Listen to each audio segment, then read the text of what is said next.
Bom, agora a gente vai continuar a nossa aula sobre conservação dos alimentos. Bom, você acabou de conhecer um experimento, né, que foi realizado aí por Louis Pasteur e que ele serviu como evidência contra a teoria da geração espontânea, né? Eu mostrei o que foi que ele fez e quais foram os experimentos que ele realizou lá com o caldo nutritivo.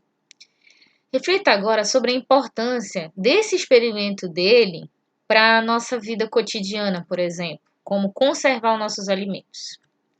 Bom, se um alimento for esterilizado pelo calor, como ele fez, e acondicionado de modo que não entre em contato direto com o ar, como você pode observar aí nessa imagem, ele poderá ser conservado por muito tempo.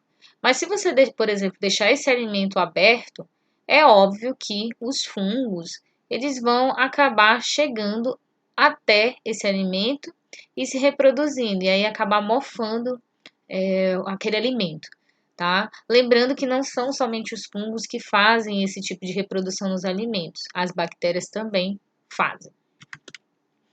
Você já deve ter lido o termo conhecido como pasteurizado em embalagens de leite. O que é esse termo de pasteurização? O termo de pasteurização é um processo em que o leite, logo após ser retirado da vaca, ele é pasteurizado, ou seja, ele é aquecido. Por que ele tem que ser aquecido? Ele tem que ser aquecido para que não ocorra a proliferação de bactérias e esse leite chegue até o consumidor com essas bactérias. Lógico que depois que a gente abre a caixinha de leite, né, já entra novas bactérias novamente, a gente tem que consumir logo, tá? Então, por isso que é importante manter aí o leite conservado na geladeira. Já o chamado leite longa-vida, ele é aquecido em temperaturas mais altas ainda. Enquanto não for aberto, pode ser conservado fora da geladeira, observando-se sempre o prazo de validade. Ao longo do estudo de ciência, você vai conhecer melhor sobre algumas técnicas de conservação dos alimentos, tá?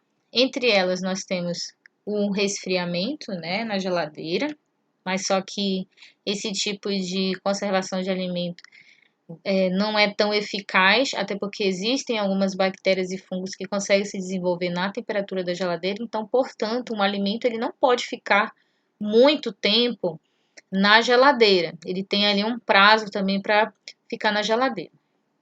Bom, temos aí também o congelamento, tá? É uma das melhores conservações de alimento. Nós temos aí o ressecamento também, tá?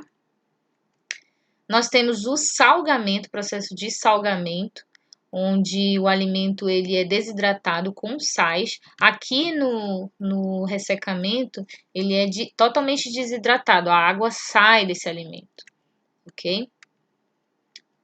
E nós temos aí um processo chamado de transgenia, processos não só de transgênicos, como também de processos químicos que são realizados com os alimentos. O processo de transgenia a gente vai entender mais ou menos lá no livro 5, quando a gente for estudar sobre as plantas. Lembrando que eu falei aqui no início, né, que a desidratação ela é um processo em que você pode, na verdade, fazer com que o alimento perca água. Por que que as pessoas elas retiram a água dos alimentos? Elas retiram a água do alimento para que esse alimento não tenha mesmo água, para que os fungos não se proliferem, porque fungos e bactérias, gente, eles só vão se proliferar em um determinado alimento se tiver disponibilidade de água, porque todo ser vivo precisa de água. Então, vamos continuar aí, conteúdo. Então, vamos estudar um pouco sobre a origem da vida. O que seria a origem da vida, tá? A gente já entendeu, tá? Que Redi e Pasteur provaram que não existe geração espontânea, não tem como gerar vida a partir de coisas inanimadas. Sabemos então que um organismo vive sempre, tem origem de um outro organismo vivo, como vocês podem observar na imagem, tá? Mas houve um tempo aí no nosso planeta que não existia vida. Nenhuma planta, nenhum peixe, nenhum inseto, nada, nem bactéria, nada. Mas aí fica aquela dúvida, né? Então, como que a vida surgiu? Já que Redi e Pasteur provaram lá no início que a vida não pode surgir de uma matéria inanimada. E de onde veio a vida? Fica esse questionamento. Hoje em dia, né, sabemos que a temperatura do nosso planeta era tão alta que impedia a manifestação de qualquer forma de vida. Isso ocorreu há 4,6 bilhões de anos, quando a Terra havia acabado de se formar. Esse conteúdo, gente, a gente viu lá no sexto ano, quando eu falei sobre a origem dos planetas, quando eu falei sobre a origem do sistema solar. Então, a gente teve esse assunto lá. E a gente está tocando nesse assunto novamente para que vocês possam entender a origem da vida. Então, aqui nessa imagem, você pode perceber que a Terra era mais ou menos assim, tá? Quente, aqui a Lua, ó, tá? E a Terra era bombardeada por muitos meteoritos, né? Bom, somente cerca de 600 milhões de anos depois, a Terra esfriou o suficiente para que o vapor de água se condensasse e surgisse no planeta as chuvas e a água líquida em abundância. Já já eu vou explicar para vocês como que a Terra ela resfriou, na verdade, tá? Mas aqui, ó, você pode perceber que aqui ela é quente, né? Era, não posso dizer assim, ela era só fogo, tá? Tinha muitos vulcões, muita lava, magma, essas coisas. E aqui a Terra já foi esfriando, ou seja, passou por um processo de resfriamento que eu vou detalhar mais na frente. Então, o que vai acontecer? Na próxima aula a gente vai falar sobre o experimento de Alexander Ivanovich Oparin, tá?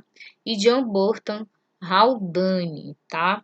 Eu vou explicar detalhadamente como que esses caras conseguiram aí lançar uma hipótese para explicar a origem da vida. Eles foram essenciais também, tá? Até então a gente fica com a revisão do sexto ano, que a gente aprendeu como que era o nosso planeta, que a gente na verdade chama de Terra primitiva, tá? E eu vou explicar também sobre o resfriamento do nosso planeta, e você vai entender o que isso tem a ver com a origem do primeiro ser vivo no planeta. Espero que tenham gostado da aula. Até a próxima.